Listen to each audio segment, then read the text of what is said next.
আমেরিকার অস্ত্র ভান্ডার আসলেই কমে গেছে এবং সবচেয়ে বড় কথা আমেরিকার যে মিসাইল স্টক টমাহক বা অন্যান্য মিসাইল স্টকও কমে গেছে। ইরানের সাথে আবার যুদ্ধ করতে হলে এগুলো কিন্তু সর্বাত্মক যুদ্ধ না, এটা জানতে হবে। ইরান কিন্তু বারবারই বলেছে যে আমার উপরে যদি ভয়ানক কোনো আক্রমণ করো, আমার পাওয়ার এস্টাবলিশমেন্টের মধ্যে যদি আক্রমণ করো, আমার অয়েল রিফাইনারি সেন্টারের মধ্যে যদি আক্রমণ করো বড় ধরনের, তাইলে এক্সক্লুসিভ ওয়ার হবে, অর্থাৎ সর্বাত্মক যুদ্ধ হবে। এখন যে যুদ্ধটা চলছে ইরান এবং আমেরিকার মধ্যে, সাথে ইসরায়েল আছে, এগুলো প্রক্সি ওয়ার। তাই প্রক্সি ওয়ারই আমেরিকার অস্ত্র ভান্ডার খালি হয়ে গেছে, যা শুনলাম। আমেরিকা সত্যিকার অর্থে আর যুদ্ধ চালাতে পারবে না। এক, আমেরিকা যে মাইন পুঁতা আছে সেটা প্রায় 5,000 মাইন আছে পানির নিচে হরমুজের চারিদিকে। সে 5,000 মাইনও পরিষ্কার করতে পারবে না। আর নেভাল ব্লকেড এটা শুধু শুধু দিয়ে ডিস্টার্ব করছে। নেভাল ব্লকেড করছে দুর্বল রাষ্ট্রগুলোর উপরে, যেগুলো অপেক্ষাকৃত দুর্বল রাষ্ট্র, সেই রাষ্ট্রের ট্যাঙ্কার গুলো যখন ইরান থেকে তেল নিয়ে যায় তখন এগুলোকে নেভাল ব্লকেড দিয়ে আটকায়। কিন্তু চায়নার শিপকে কি পারে? রাশিয়ান শিপকে কি পারছে? পারছে না। ভারতের শিপও চলাচল করছে। ভারতের শিপকে দুইটা শিপের উপরে গুলি করেছিল ইরান, সেটা অন্য কারণে। তো এইবার আজকে প্রথমবারের মতো একটা নিউজ আমি দেই, ইরান একটি জাহাজ থেকে টোল আদায় করেছে ফর্মালি। এই ফর্মালি টোল আদায় মানে হলো টোল দিয়ে যেতে হবে, টোল না দিয়ে কেউ যেতে পারবে না। সুতরাং ইরানের কথাই কিন্তু বহাল থাকলো, হরমুজ প্রণালী নিয়ন্ত্রণে আছে, যেই যাবে ইরানকে টোল দিতে হবে। টোল ছাড়া কোনো রাষ্ট্রকেই ইরান হরমুজ প্রণালী পার হতে দেবে না। এতে ইরানের যে কর্তৃত্ব হরমুজ প্রণালীতে অটুট আছে, এতে কোনো সন্দেহ নেই। আর আলোচনায় বসতে ইরান রাজি হয়েছে, এটা বোধহয় শেষের দিকের খবর, আমি জানি না। ইরান, আমি নিশ্চিত যে ইরানের যে শর্ত আছে আমেরিকাকে দিয়েছে, সেই শর্ত মেনে আলোচনায় আমেরিকাও আসবে কিনা এটা সন্দেহ, তবে আসতেও পারে। আমি শুনেছি জেডি ভ্যান্স, কোশনার এবং আরেকজন যে আছে, তারা তিনজনই চেষ্টা করছে আবার বসার জন্য। এখন ডোনাল্ড ট্রাম্পের ইঙ্গিত আছে নিশ্চয়ই যে বসো। এখন ইরানের যে শর্তগুলো আছে, আমেরিকাকে ইরান যে শর্ত দিয়েছে, এই শর্ত না মানলে তো ইরান বসবে না। এগুলো বলে লাভ নেই। কে বলেছে ইরান রাজি হয়েছে বসার জন্য? লেবাননের উপরে ইসরায়েল র্যাকলেসলি অ্যাটাক করছে এবং দক্ষিণ লেবাননের অনেক বাড়িঘর ভেঙে দিয়েছে এবং সেখানকার মানুষ বিভিন্ন জায়গায় চলে যাচ্ছে। এই অবস্থায় ইরান, আমার মনে হয় না, আমরা হয়তো নিউজ পেয়ে যেতাম এতক্ষণে যে Iran is prepare to take seat in peace deal table, এরকম আমরা পাইনি। তো সুতরাং আর আরেকটা জিনিস হলো এই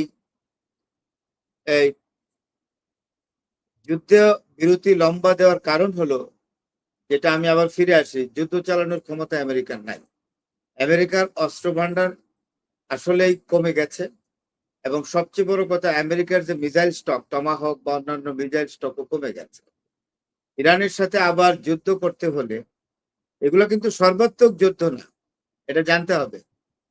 ইরান কিন্তু বারবারই বলেছে যে আমার উপরে যদি ভয়ানক কোনো আক্রমণ করো, আমার পাওয়ার এস্টাবলিশমেন্টের মধ্যে যদি আক্রমণ করো, আমার অয়েল রিফাইনারি সেন্টারের মধ্যে যদি আক্রমণ করো বড় ধরনের, তাইলে এক্সক্লুসিভ ওয়ার হবে, অর্থাৎ সর্বাত্মক যুদ্ধ হবে। এখন যে যুদ্ধটা চলছে ইরান এবং আমেরিকার মধ্যে, সাথে ইসরায়েল আছে, এগুলো প্রক্সি ওয়ার।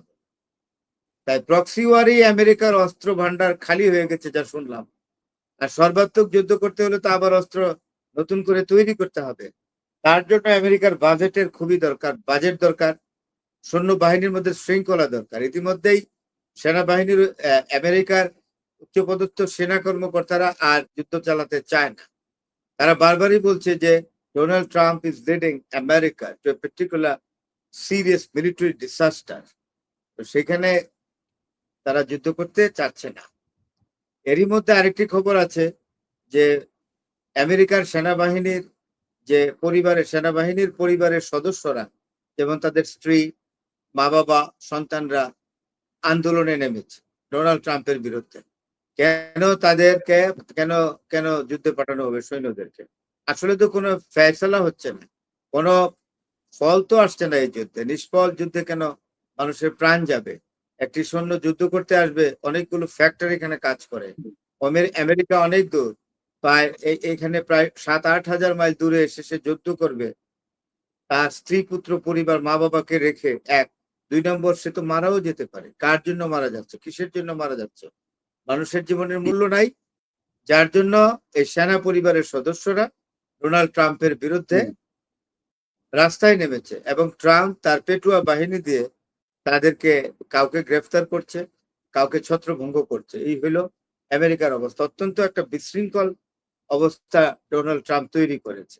সেই জন্যই আমেরিকার যে পদস্থ কর্মকর্তারা, সামরিক কর্মকর্তারা ভেবেছেন যে ডোনাল্ড ট্রাম্পে যে যা শুরু করেছে তাতে আমেরিকা কিন্তু একটা সমূহ বিপদের দিকে এগোচ্ছে। তাই আসলেই এখানে খুবই আমেরিকান জনগণও অত্যন্ত আতঙ্কিত। আমেরিকার অর্থনীতিও একটা ঝুঁকির মধ্যে পড়েছে। সর্বোপরি এই যুদ্ধের জন্য হরমুজ প্রণালী দিয়ে কোনো এগ্রিকালচারাল এলিমেন্টস, অর্থাৎ কৃষি পণ্য, কৃষি যন্ত্রপাতি এর কোনো সরবরাহ হচ্ছে না।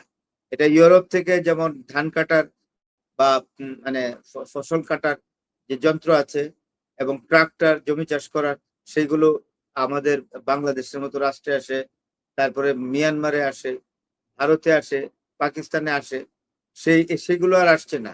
তো সুতরাং কৃষির যে এই যে যন্ত্রপাতি, চাষাবাদের, এগুলো আসা বন্ধ হয়ে গেলে তো এগ্রিকালচারই বন্ধ হয়ে যাবে। তারপরে বীজের ব্যাপার আছে, কৃষি বীজ কোনোটা ইউরোপ থেকে আসে, কোনোটা এশিয়া থেকে ইউরোপে যায়।